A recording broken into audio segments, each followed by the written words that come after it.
What is going on, everybody? It is Alex coming back at you with another video, and today we are back with the 2-round mock drafts with trades. Gonna be split up into 2 days. Round 1 today, round 2 probably coming out tomorrow. If you guys are new, feel free to stick around, like, comment, subscribe to all that fun YouTube jazz. Just breached 5K on the way to 6. Would love you guys to support me in that journey. But without further ado, we are back on the PFF mock draft simulator because they finally put a top 100 big board in there.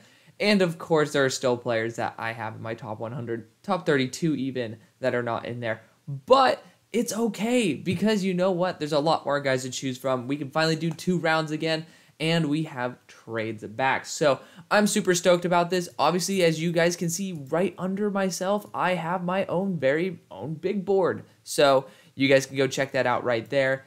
It is now pretty much fully updated. So check it out. Obviously, I wanted to make sure that you guys got to see what I have, my own personal rankings, rather than me just telling you out of my ass what I'm going to be doing. It is much nicer for you guys to see right there what I am going to be doing. So let's kick this off with the #1 overall selection. And of course, the Houston Texans are sitting here. And I know, Houston Texans fans, I've heard the complaints about trying to take a quarterback here. But you know what? Bryce Young's a lot better than any other option in this class. As you guys can see, I moved him down my board a little bit to #6 overall. It's mainly due to injury and size concerns. It has nothing to do with his pure talent. Now, he is losing a lot more for an Alabama quarterback than others have, but he has a lot less of a supporting cast. And I think that his projection, honestly, is easier than even the guys who are performing well, like Tua. So Bryce Young looks great. He is. He's a really damn good quarterback. I thoroughly believe if you're sitting here at the #1 spot, you go and you take your guy. Pick #2, and this is one that I really wanted to discuss. I think his name is Michael Balco. He's a very uncredible source, of course. A lot of people know that you can't trust what he says. However, when you think about it logically, there's rumors that, one, Derek Carr's going to be gone. I think that's pretty fair. You have to, like, in his contract this year, if you cut him, you save $110 million. Otherwise, you have to stick it out. That's essentially the clause in there. And he hasn't been good enough. It's unfortunate, but he just has not been good enough. And I wish he has. I wish he would have been. I really do like Derek Carr as a person. I think he's a good leader. But I think they need to start somewhere new. The offensive line's not good enough. They've done a lot, but $110 million is a little bit rough. Personally, like, I've been back and forth. I'm 50-50 on it, because it really depends on what you do with this pick. For me, I would be 100% fine not going a QB here. And this is a hybrid realistic versus my mock draft, because I don't like doing something completely realistic because we don't know what the hell's realistic, as well as the fact I want to do it solely on my own, because you see somebody who I have in my top 5, I believe, in Isaiah McGuire, who would never go in this range. Regardless, I would personally go after Jalen Carter here. I just want to tell you guys that right now. However, if they do cut Derek Carr, there's a lot of rumors that it's going to be CJ Stroud.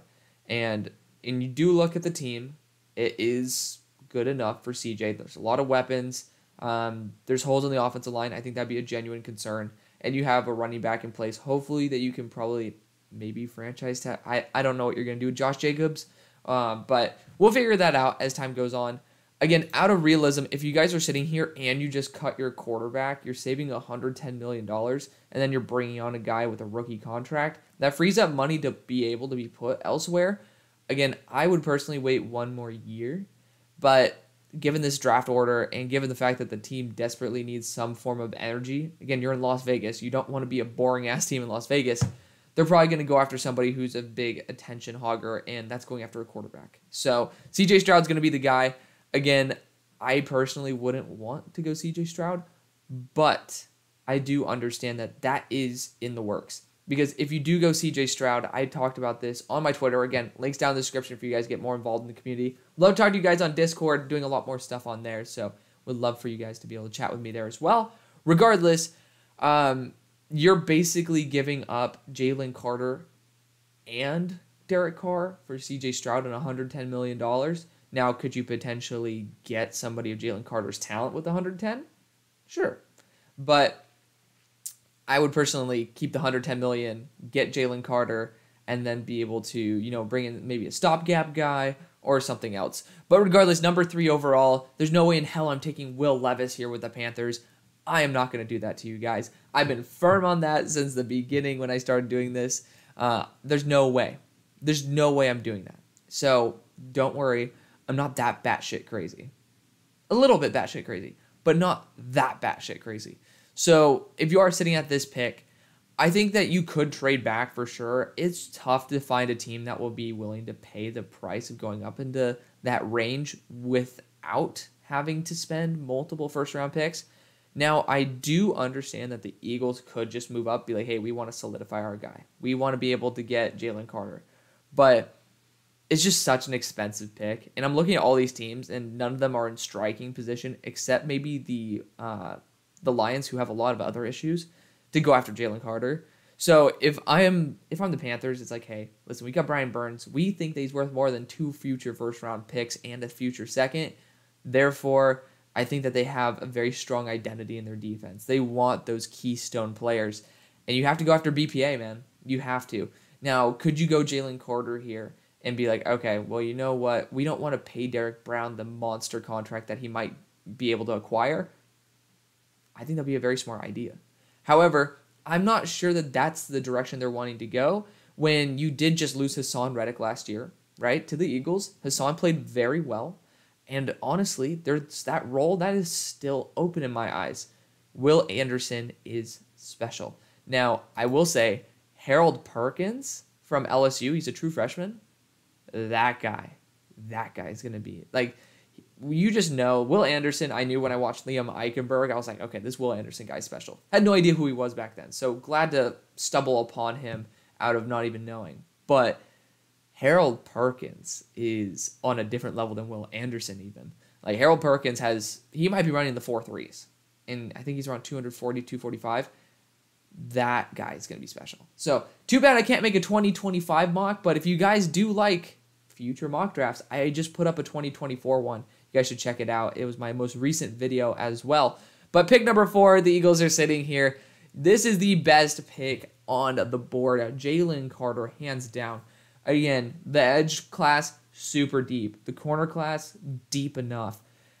This pick right here, like the defensive interior, one, it is fairly deep. But, I mean, for one, you have that instant chemistry, Jordan Davis, Jalen Carter. But 2, you have multiple guys coming off their contracts. Fletcher Cox, you might bring him back for 1 more year. It's obvious that he's not going to be the alpha on the team. Javon Hargrave's done an amazing job. Now, I think that I would have tried to trade him by the deadline, given the amount of hype and given the fact that he is up for a contract. However, I don't think that the Eagles were banking on being able to get a defensive interior like Jalen Carter at this point. So, obviously, interior pressure is, like, paramount. And you can help out your edge rushers and corners even more if you have someone of Jalen Carter's talent. He's far and above the best in defensive interior. This Brian Bryce love, in my opinion, is heavily overrated. And I know a lot of you guys believe that as well. Pick number 5, the Jacksonville Jaguars. I went corner for you guys last time. I still think that's on the table. Obviously, wide receiver with Quentin Johnston definitely isn't out of the equation, but I would trade back before I do something like that. And I think that's exactly what I want to do. You still have quarterbacks here.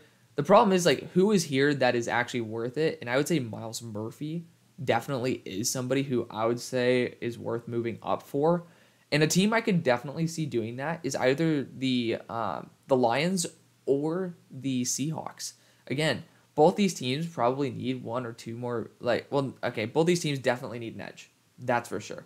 I don't think Boye Mafe, I wasn't willing to put him anywhere near that range where, I had him as, like, a late second, early third. And he's a good player. But Myles Murphy just takes it up to another level. He's that franchise-level player. As you guys can see on my board, he is the number 1 overall guy. And looking at the price, I mean, this is approximately, you go 3,000, you go down by 400 each in the top 3. So this is about 3,000, about 2,800 points here. And each of them go down by 200. So it's a 400 point. It requires a second-round pick. And the thing is, Seattle, to be fair, they do look more human now that Geno has slightly come back down to earth. But if we're going to be honest, guys, we were vultures waiting for Geno to have a bad game. That's not fair. You see guys like Josh Allen have a bad game, and we push it aside. And I love Josh Allen. I'm not trying to compare the two. But I am trying to say that Geno Smith deserves more respect. I mean, He has had god-tier games, and he's made this team excellent. So before we start trying to say, oh, we need a new quarterback, just take a moment, look yourself in the mirror, and say, would I do this if an actual franchise quarterback had a bad game like that? You wouldn't. You wouldn't. So it's down to these two teams. Again, I do think the Lions certainly could be making a very big play for this spot. They do have a second-round pick that they could be sacrificing, but the Seattle Seahawks, I mean, personally, I certainly think that they have just so much more to offer, given the fact that they have much more in stock. Like, they don't have to give up as much. There we go. Finally found it. So, again, you have that second round pick, and that's worth about 400 points. This is an exact offer. It's pretty much a 1-to-1 offer, that second round pick. Now, we could toss in this other second round pick and then toss in a fourth next year. You guys can mess around with that however you like. I don't think this team needs as many picks because they've actually hit on the rookie class. So you could even toss in that 137. That is about close to 100 points. And I think that's worthy enough to be able to get this pick. So the Seattle Seahawks trade up. The Jaguars, again, you need multiple weapons. That's a good spot to get another tight end. And we're getting the exact same player that I'd probably get at pick 7. So you have to jump the Bears if you are the Seahawks, because, again, the Bears, I would honestly take Myles Murphy too. And then, again, you got to watch out for this team right here trading up. So you might say, why would you trade up? Like, he's not possibly coming off the board. I think he is, and that's why I'm going Myles Murphy here. I think that's the best option for both sides. Again, you have that pick to sacrifice. So it's okay to sacrifice it because you don't need it. Like, there's spots where I'm like, damn, I need to figure out who I'm drafting at this spot. And I don't really want to be in that situation. So it's a good spot for both franchises to go. The Bears sitting here, I think they could certainly go after a wide receiver. But I do think an offensive lineman like Peter Skoronski, who continues to prove week after week that he is built for the NFL and he's built to be a tackle. Again, you've seen these guys. So I thought Tevin Jenkins should have been a guard. You've seen the Bears take guys who are tackle guard hybrids. Now, Braxton Jones definitely could be good enough. He's let up, I think, 28 pressures already as of before last week because the stats aren't out at the moment. But I think that Peter Skoronski certainly would be an upgrade over that. And I don't think upgrading the offensive line is ever a bad idea. Now, edge rusher, I mean, Tyree Wilson's a freakishly weird option that I do like to entertain. But simply put, I think going offensive line, firing and forgetting, probably going to be the best move for the franchise. So let's go Peter Skoronski here. Let's not think too much about it. You can play him at guard in the short run if you really want to. If you think Braxton Jones is the guy, sure.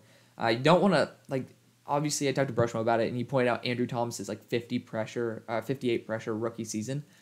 I understand that, but I don't think that the talent level of Braxton Jones is anywhere close to that. So Peter Skoronski, he has the size, and he has that nastiness of like what you would play in, like, Soldier Field. I think he certainly fits. Obviously, Northwestern's pretty damn close to Chicago as well, so you're getting that close range bias. Pick number 7, I do think corner is the position to target for this team. Offensive line definitely is, but I'm not willing to target a guard at this point. Now, when you do look at other positions, wide receiver definitely should be on the table. However, I think that this wide receiver class is certainly deep enough for us to target other ones. So I think corner is the best option, and you do look at all these players, and there's a lot of really good ones who are locked down. But I just became a super huge fan of Christian Gonzalez to this team. Again, he fits that Tyson Campbell mold, and I know damn well I'm going to be taking him well before that second-round pick. Christian Gonzalez, even last week, he got mossed, but the fact is he was, 1, in a bad position, but 2, almost intercepted the ball. So I love his ball skills. He is a top-tier corner, and he fits the scheme really well. I think he'd be an excellent complement to Tyson Campbell, so it's a good spot to go. Pick number 8. So for the Lions, obviously I would have loved to have gone a different position. Do I think Will Levis should be an option here? No. I mean, he threw less than 200 yards against Vanderbilt. Does that mean he'll fly out of the first? No. For some reason, teams get a straight-up raging boner over this guy, and I cannot explain it.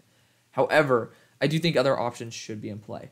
I do think Quentin Johnston should be on the board. I really do. If you're at this spot, you're not getting one of the top guys. You should be trying to get good value here. Quentin Johnston's the wide receiver 1 consensus of the class. I don't think many people have anybody really above him. So I do think that's a good option. I do want to point out corner here, though. I do like the idea. I don't know why they put Brian Branch as a corner. He's a slot / safety. But Joey Porter certainly is somebody who I would love on this franchise. I mean, he'd be such a good compliment to Jeff Okudah. And I do think that he is that type of lockdown guy. Hell of a good worker, and he loves to play against the run. To me, that's a very good value of a player who, as you guys can see, he is my number 3 player in the class. I'm a little biased, but when you look at other options, defensive interior, not a big fan. Edge rusher, I certainly could grab a guy, but I know I probably could in round 2 as well. I don't think I could with corner. Again, with Garrett Williams potentially not even being an option due to his ACL tear, I'm a little bit worried. But with Joey Porter, I think you just fire and forget. He is in corner's an extremely highly valuable position. You want to continue bolstering that defense. And he's gotten better in man coverage, and he already has the field awareness for zone. I love what Joey Porter brings to the table.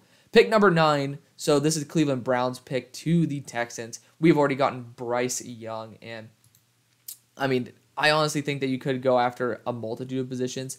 Offensive line, I still think should be somewhat of a focus here. I know y'all hate when I do that. But wide receiver definitely needs to be. At this point, when you are seeing like the frustration and the removal of the captainship of Brandon Cooks, it's pretty obvious that it's not a good vibe there. It's not a good vibe in that locker room. So I do think that looking for a wide receiver should be a good option. That being said, there are really good players on the board that probably could be moved up for. I don't know if I'm taking a wide receiver at this point. Granted, I do think Jordan Addison is a 1-to-1 swap. And I do think that Quentin Johnston, although being the number 1 wide receiver, doesn't fill the role of Brandon Cooks as well as Jordan Addison. At the same time, do you need to fill the role? No, you could just create a role for Quentin Johnston. So it's definitely worth considering. Again, you got Will Levis on the board. I'm not trading up for him. Tyree Wilson's a really fun option for any team. It's going to be tough for me to find a good spot for him. But again, it's tough to have a team trade up at this point.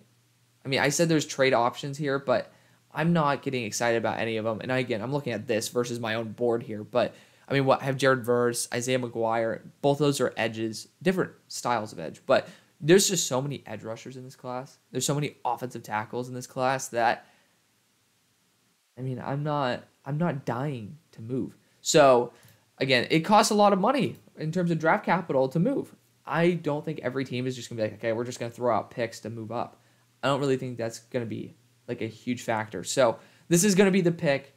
Hopefully they trade away Brandon Cooks for something, and we're going to go Jordan Addison. I have seen it before. Jordan Addison's an amazing player. He is a game breaker. So I do think that to somebody like Bryce Young, who has had some very mobile, some very solid wide receivers in his past, you can definitely make do with this. And I really do love that nice pairing there. Obviously, Bryce Young was pretty much like raised there with first-round wide receivers, so being able to get him more options is great. I would just say Nico Collins provides a little bit too much of a barrier for Quentin Johnston to have a very unique role, so I do like this as your best return. So the Steelers sitting here at number 10. I kind of hate it because, again, I'm a Steelers fan, but I really wanted to get after like Jalen Carter or Will Anderson. You know, it's the fun stuff, right? So I think offensive line certainly should be a priority for us. The problem is I think that we could just go in round 2 for an offensive lineman because we have the Bears pick as well. And I don't think anybody is like blowing my mind the way that Skoronski really does. And I think that you could go corner here. I think corner should be an option. Obviously, offensive line should be at least in the mix. And you could look at defensive interior linebacker. But when we really look at it, I think cornerback has to be a position to go. And it sucks because I love Christian Gonzalez. But, I mean, I got to start looking at a corner too here. Jalen Jones fits perfectly. Keely Ringo does a very good job as well. I think Jalen's a better fit. But I'm looking at 2 teams here that I'm looking at corner 2 for. And obviously it's the Falcons as well as the Cardinals. I cannot trade back with the Steelers. I can't. Jalen Jones, just to let you guys know, has led up, I think, under 60 yards all year long, and he starts. This guy's unbelievable. And he fits the Steelers perfectly. I've taken Jalen Jones to the Steelers in my way too early mocks. I'm still going to do it. 6'2", 205 pounds. Great against the run as well. Great in press. Great in zone. Ungodly instincts. He's number 20 on their board. I thought I was extremely high on him. I mean, you see him where he is on mine. He's number 7. So it's not out of the blue for me to take him this high. But I thought I was the only person with maybe like a day 2 grade on the guy. Apparently PFF loves him too. Like, that was a very happy surprise for me. Pick number 11. Again, I know a lot of people are going to be crying for Will Levis, but no disrespect if you're crying for Will Levis at this point and you're a Lions fan. Do a little more research. At least watch the Tennessee as well as the most recent game versus Vanderbilt, and you'll understand. You'll understand. Again, you can't judge a player off of one game, but right now most of the hype is coming off his one game versus Ole Miss. So, it's kind of a catch-22. It's a little bit hypocritical to say well, I mean, you saw what he did versus Ole Miss. He lost. He also fumbled. And again, I've been a big proponent of Will Levis taking a step up. I've been more towards the hype side, not even close. But regardless, your pick here at number 11, excuse me. You got Joey Porter already. I do think you could go another DB. I do think you could trade back here as well. I do think you could go after an edge like Tyree Wilson. And I love that idea because he has versatility of both outside and in. And again, this guy's going to get insane hype. I got to find a spot for him somewhere. He's going to be 6'6", 275, and he's been getting better every single week. I know they love that work ethic, and this guy brings it. He's just one of those rare guys. You're talking about Brian Bryce having a weird frame, a very unique frame. Tyree Wilson, you don't see guys who have the athleticism and size, so I do love that potential idea. I got to give respect where respect is due. Now you get to see that he is number 26 on my board. We'll scroll down a little bit until Isaiah McGuire so you guys get to see a little bit more of my board, but I do want to get Isaiah McGuire in here somewhere. Tyree Wilson's just going to get more hype than Isaiah, but I totally think Isaiah should try to squeeze in the first. Regardless, Tyree Wilson, again, super unique prospect. You're in a position where you do need to continue adding pieces, and these two guys could be absolute home runs. Pick number 12 for the Falcons. Now, for them, I would certainly, apparently there's a lot of love for Will Levis, and I would absolutely cry if you guys got Will Levis. I've seen, obviously, my buddy Cam. He's not the most reliable guy, but, he does try his best to be a very reliable insider. He did report that there is potential interest in Will Levis. Pray to God for y'all. That's not true. But I do think corner, edge, the same old shit is probably a priority, or running back with Bijan. I think Bijan could be the option here. I wouldn't be a huge fan of it, but we're keeping Keeley in Georgia. That's what we're going to do. You need a corner too. We need to keep Keeley in Georgia. Obviously, I love the idea of him going to his high school home there in Arizona, but just not going to be the case today. So pick number 13. This is another team that could have used Tyree Wilson as well. I do think Cam Smith is a great fit. Garrett Williams, it's really up to whether you're comfortable going after a corner that just got an ACL tear. I think Garrett Williams returns because, again, this corner class is so stacked. And I think out of a good challenge for the show, we're going to treat it as if Garrett Williams is returning. So Cam Smith is probably the next best guy in terms of a man-to-man corner. Tyree Stevenson definitely deserves some love, so to speak. But, again, if you're looking at a corner, I think Cam Smith has to be the option. And by round 2, you got to think, what's going to be there in round 2? You got Devon Witherspoon, maybe Emmanuel Forbes, those guys who are about 170, 180. Versus you can get Cam Smith, who I believe is in around that 185, 190 range, who uses his weight a little bit better. So I'm going to go Cam Smith here. I do think he's a scheme fit as well. You need to continue bolstering that defense because, again, offensive line will be fixing that soon. Don't worry. But weapons, you'll eventually get them anyway. It's guaranteed. We're going to get you weapons. But offensive line, good. Weapons will be fine. And then moving on, you get to make do with what you have. This is going to be the best possible value for you. So the Packers are sitting here. Obviously, Quentin Johnson better be the option. If not, I am going to riot. He's an amazing compliment for Christian Watson, who finally had a breakout game. Very happy to see that. I had a third-round grade on Christian Watson saying that he's more of a role player. I think he's fitting that role very well. So for people who thought he was going to be a super X factor, maybe not. But I do love the fact that he's able to use that type of speed at that size. Pick number 15 for Washington. I do think you need to consider Will Levis here, but I have a worse grade on Will Levis than I did Sam Howell, and I don't really understand why you would ever go after a person who's inferior for a much more expensive contract. So out of respect, we're not going to do that. We can look at other positions. Obviously, corner still potentially is on the board. Linebacker, I think, should be the move, though. Trent Simpson, he is really damn talented. He's athletic as all get out. this identity should be in the defense. You look at the weapons, running back, I think you're perfectly fine. You could maybe get Bijan and then just take it even more up, but that's a disrespect to Brian Robinson as well as Antonio Gibson. I'm not in the mood to disrespect guys of that caliber, so I'm not going to do that. Again, offensive line, you could certainly upgrade, but when you look at the defense, it's pretty much DB as well as linebacker, and I do think the freakiest linebacker in the class is Trent Simpson. That's going to be the move for me. The Colts, I definitely do like the idea of going Will Levis here because, again, you're taking a shot on a guy. He has a big frame, big arm, and you could keep, well, you're probably not going to want to keep Matt Ryan for an extra year. But if you do, it's a great mentor for Will Levis who has that processing issue. Again, I have to be realistic here. The NFL is super high on these guys. So I'm going to go Will Levis out of Kentucky, going number 16 overall. Number 17 for the Chargers. Again, there's some really good players still on the board for them. I like the idea of potentially going Paris Johnson so he can play right tackle, right guard, left guard. Very versatile. The NFL loves him a lot. I have him in my 50s, so I do think he's a very good player who deserves a lot of respect. So I do think that is probably the best move for the franchise. Now, we could look at other wide receivers. I think Kayshon Boutte, he's been picking up steam again. I don't know what happened there in the middle of the season, but when the team needs him most, he's been there.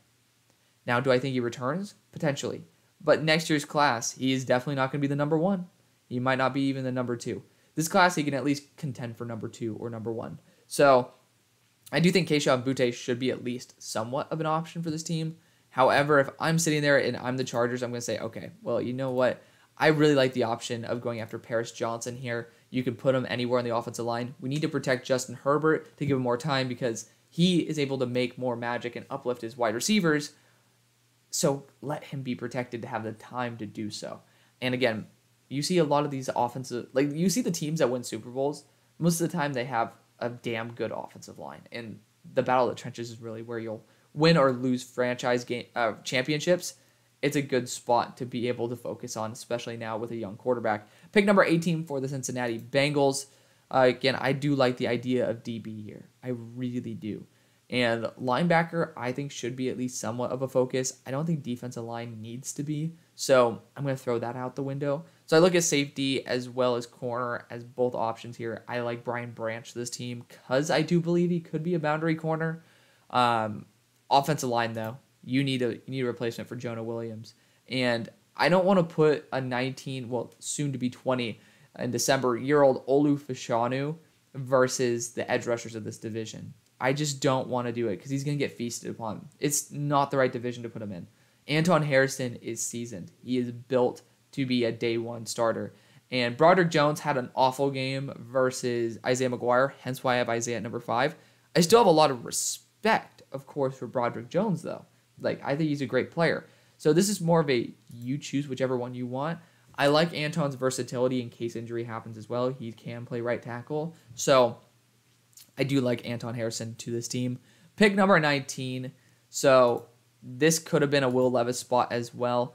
I think Tanner McKee's overhyping is starting to get a little bit insane. But the Buccaneers, I mean, you got to go Bijan. I've done this a lot, and I'm still going to. Bijan is an absolute freak, and he's going to be the identity of some team. Now, could that be the Falcons? Sure. Could that be the Cardinals? Sure. Could that even be the Washington Commanders? Sure. Could that be, the Chargers? Yeah. So it could be any of these teams. I just don't value running back as highly as other people do. And you guys see him. I don't like putting running backs in my top 30. And I put him there. I moved him up. So definitely a really good player. Pick number 20 for the Broncos. Again, this is a team where it's tough to find a good spot for him to be. Like, a good spot to go. I think Olu Fashanu would be a good option because, again, in this division, yeah, you're facing some top-tier pass rushers like Joey Bosa, but one, you honestly have time. I know they're in win-now mode, so Broderick Jones makes more sense, but I just want to say, if you guys don't believe in your franchise, Olu Fashanu definitely is a good option to go with, but out of respect, we'll go Broderick Jones here. I want to go on the offensive line train because I do want to hammer home that Russell Wilson, since you guys gave him such a big contract, he's going to need the time to process, especially if he starts cooking. You want to make sure he at least stays healthy. So going offensive line, never a bad thing to do. Pick number 21, the Patriots somehow are here. God bless them. But I mean, there's a multitude of positions you could go. I mean, I would love seeing Brian Branch on the squad. I would. I don't think the Patriots need to target a corner. I don't think they do at all. They make do with pretty much nothing. So with that being said, wide receivers still should be in the equation. And I think Kayshon Boutte would be a great option for this team. Obviously, there is potential personality concerns there.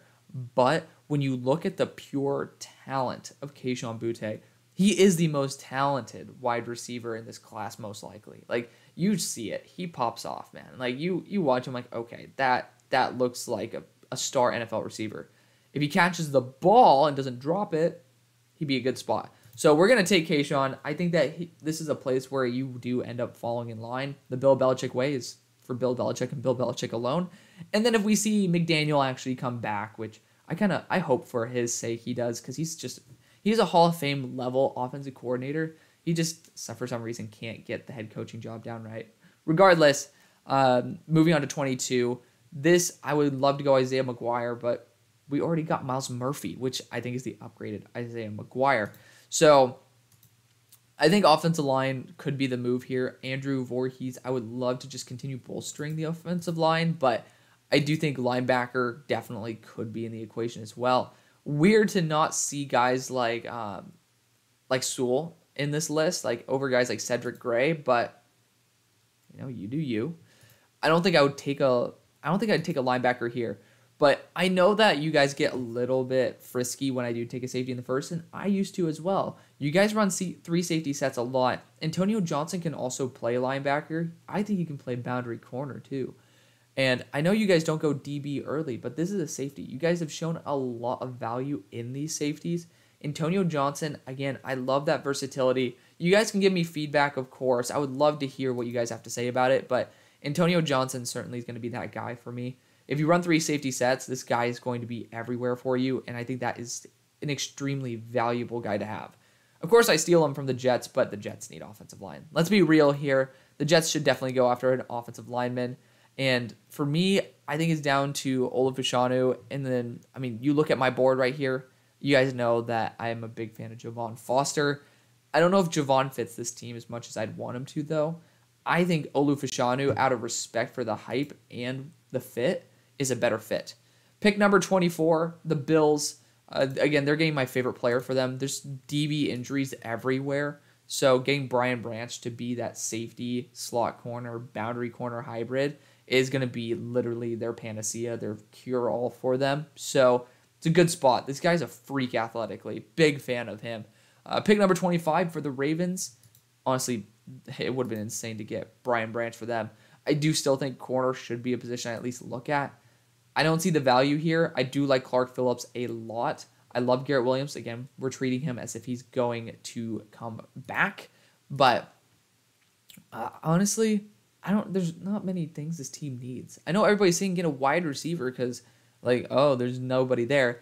To be fair, Jackson Smith and Jigba would be a very nice addition. So you're getting a bigger wide receiver. Now you have Rashad Bateman. You have Jackson Smith and Jigba. You have Devin Duvernay. You have a billion other weapons. So stop giving Lamar even more excuses. Let's go with Jackson Smith and Jigba. Pick number 26, the Titans. Again, I love going offensive line for this team. I think that's the best thing you could do for it. And I don't like DeJuan Jones, so don't worry. We're not actually taking DeJuan Jones. But we are going after my favorite tackle, pound for pound in the class, and that is going to be Javon Foster. He's not my tackle 1. He's my tackle 2. But he has flaws, for sure. But my God, do you see the potential? You see what he could be, and I think that he's going to be an absolute star. Pick number 27, the Dallas Cowboys. I do think wide receivers should be in the equation here. Obviously, they're trying to make a play for Odell Beckham Jr. You do have Jalen Hyatt here, who could be a pretty nice compliment. I don't think I would ever take him in the first. I just don't. I don't know if I'm there yet. Michael Mayer is falling again. I'm not huge on taking tight ends. I'm not. That's just me. Now, there are guys who I even have in my top 5 who are still here, but I just can't find a spot for them. But I do think offensive line is a good place to go, and I would want to get a more, I know we've been young and developmental before, right? You look at it and, Tyler Smith, young and developmental. Osiris Torrance, young and developmental. Andrew Voorhees, 6-year senior. Not so young, not so developmental. So I do think O'Cyrus Torrence brings a lot more excitement to the table. And I think that he fits a little bit more what the Cowboys are looking for. I want to throw a new pick at you guys. So O'Cyrus Torrence is going to be the pick. Pick number 28, we have the New York Football Giants, who I think they could be in the market for a QB for sure. Obviously, you can't just be beating the Texans by 7, but a win's a win, right? I do think you could go after other positions as well, though. So offensive line, I still think guard could be a longer-term concern. Center as well. I know you got Feliciano in there, but if I'm not mistaken, that's a 2-year deal. So going after someone like Luke Whippler, who I think where do I have Luke? I'll move this down so you guys get to see more of my board. So Luke, I have at 34. Big fan of Luke Whippler. But Andrew Voorhees has that guard tackle versatility as well.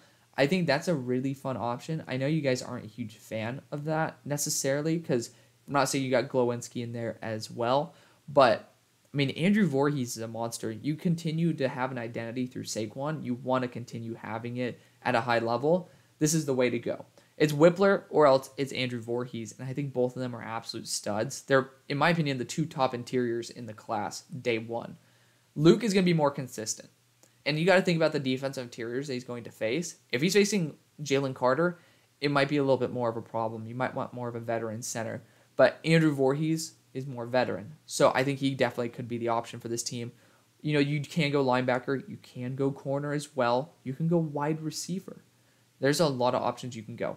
But I'm going to go after the one that I see the best return on. Andrew Voorhees, 6-year senior, can play literally anywhere.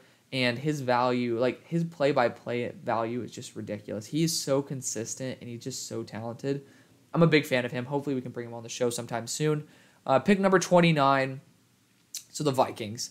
You know, I do think a wide receiver could be in the works. I would have loved to have Keyshawn Butte for this team. I started becoming a little bit higher on Keyshawn, so I'm not going to do that. Jalen Hyatt could be the guy that you could take for this team. I don't know if I'm fully on board with that yet.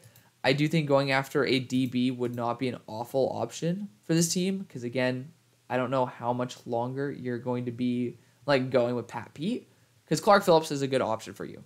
But I want to look at other positions. So, again, tight end, you got that solved. Kind of annoying. But it would be a fun option to just be like, okay, Michael Mayer. Running back, I think you're fine. You could go RB2, but I'm not going to do that right now. I can't go after an RB2 right now. Offensive line, I think Garrett Bradbury could be replaced with Luke Whippler, but that's a ballsy move. So I don't know if I'm willing to go there yet. I want you guys to let me know what you think. Linebacker, I definitely think with Drew Sanders could be an option. So it's down to pretty much, I mean, this is a tough spot. The more I think about it, this is even tougher than I expected. Again, I do this all live. Drew Sanders certainly is a good option. I think I'm going to go the wide receiver route. And we're going to go Jalen Hyatt. He's getting a lot of hype. Obviously, he's been absolutely electric this year. He'd be a really nice compliment to Justin Jefferson. So getting a guy of Jalen Hyatt's caliber, I haven't done a deep dive on him because I'm dying for some All-22. You look at All-22, you get to see their intricacies, and then obviously you can watch the rest of the tape from there and then understand how they play. So before I get to actually make my final decision, I want to be able to feel a little bit more comfortable fully understanding who Jalen Hyatt is before telling you guys my full breakdown. But you obviously see from the stat sheet, he does make some big plays. Granted, he's usually in blown coverages, but there's a lot of hype on him. Obviously, Mel Kiper's number 3 wide receiver, so there deserves to be, at least that should have some weight. Pick number 30, so Kansas City. Again, I think that you need to go edge. I think you need to go defensive interior, and I am dying. So I love Felix Anudike-Uzomah, and unfortunately, my number 5 player in the draft is not on here. So we're not actually going Carl Brooks. We're going to be going Isaiah McGuire, 275, 6'4". He literally is Myles Murphy, but like maybe slightly worse. Slightly. I do think he's an ungodly talent. He deserves to be at the spot in the draft. I mean, he's just ridiculous. He's a SPAG guy as well. Again, it's not Carl Brooks. It's kind of sad I still have to be able to go after other players to fill in after top 100 big board, but I understand that I am the biggest fan of Isaiah McGuire in the world. Pick number 31. So for Philadelphia, we already got Jalen Carter. Let's go. I don't think any other quarterback. Hendon Hooker has played himself into this consideration, but I mean, the Saints could definitely make a move up. Actually, the more I think about it, I mean, the Eagles and Saints have worked together before. The Saints need a QB. And that 5th-year contract is extremely valuable, especially if the quarterback hits. And if Hendon Hooker's there, not a bad option. Not a bad option. I don't really see many good options for the Eagles right now. You could go an RB1/RB2. So I definitely want to see if they are at least listed here. And of course they aren't, because the mock draft simulator is stupid. Every mock draft simulator is going to be stupid, though. It's obviously trying to replicate reality. And my dumbass just could not understand where New Orleans is. There we go. And if I'm not mistaken, I mean, yeah, it's lopsided. No shit, Sherlock. But I think you could be able to acquire at least a 4th this year and next year. So, I mean, I don't think that the Saints would be in a position to give up their 3rd-round pick. Like, I don't know. It says that the value's there. And obviously, this is not a 3-round mock, so we can, of course, change it as time goes on. We'll force the trade through. I do think, actually, that does make a little bit of sense. Like, those picks are about, like, 75 points off each. It's about 300. That pick right there probably is about 300 points. So I understand that. So the Saints move up. They use their 3rd-round pick. Of course, the Eagles fleece them once again. And then they draft Hendon Hooker to be that guy to come in and actually give this team a fighting chance. I think Chris Olave is the even better version of Jalen Hyatt. So Hendon Hooker should feel pretty much at home there. So let me know what you guys think. Round 2 coming out very soon. Thank you guys so much for watching. See you on the far side. Peace.